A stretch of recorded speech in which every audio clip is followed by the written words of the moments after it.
Israel पहुंचे Emmanuel Macron ने Hamas को लेकर क्या कहा, सीज फायर पर बाइडेन ने क्या दिया जवाब। आइए देखते हैं बैटल ऑफ गाजा की टॉप 9 खबरें।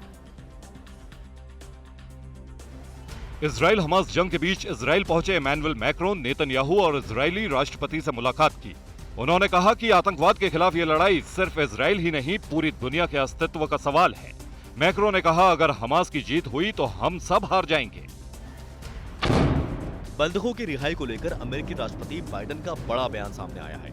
जो बाइडेन ने कहा है कि जब तक हमास बंधकों की रिहाई नहीं करता तब तक युद्ध विराम नहीं होगा। हमास ने इजराइल समेत कई देशों के नागरिकों को बंधक बनाया हुआ है।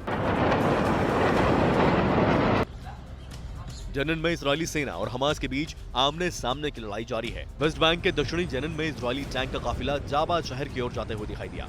हमास के हमले का जवाब देने के लिए आईडीएफ ने विध्वंसकारी तैयारी तेज कर दी है। लेबनान सीमा पर इजरायली सेना और हिजबुल्लाह के बीच खूनी संघर्ष जारी है। हिजबुल्लाह के हमले का आईडीएफ ने करारा जवाब दिया है। इजरायली सेना ने हिजबुल्लाह के कई ठिकानों पर हमला किया। हमले में इंफ्रास्ट्रक्चर को काफी नुकसान पहुंचा है।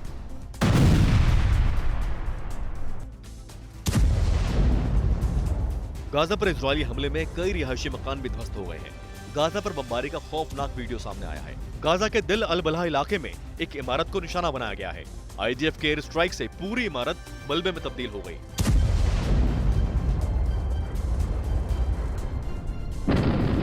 लेबनान की तरफ से इजराइल पर लगातार हमले हो रहे हैं। जवाबी कार्रवाई में हिजबुल्लाह के 2 कमांडरों की मौत हो गई। हमास के समर्थन में इजराइल पर हमला कर रहे हिजबुल्लाह के 32 कमांडर मारे जा चुके हैं।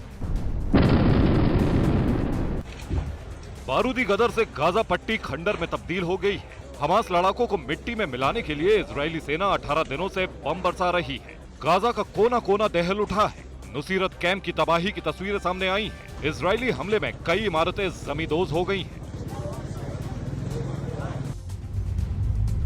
गाजा पट्टी पर हवाई हमले के बाद इजरायली सेना ग्राउंड ऑपरेशन की तैयारी में है। गाजा बॉर्डर पर इजरायली टैंकों की तैनाती बढ़ गई है। इजरायल की सेना गाजा के अंदर घुसने के लिए तैयार बैठी है। बस ग्रीन सिग्नल मिलने की देर है।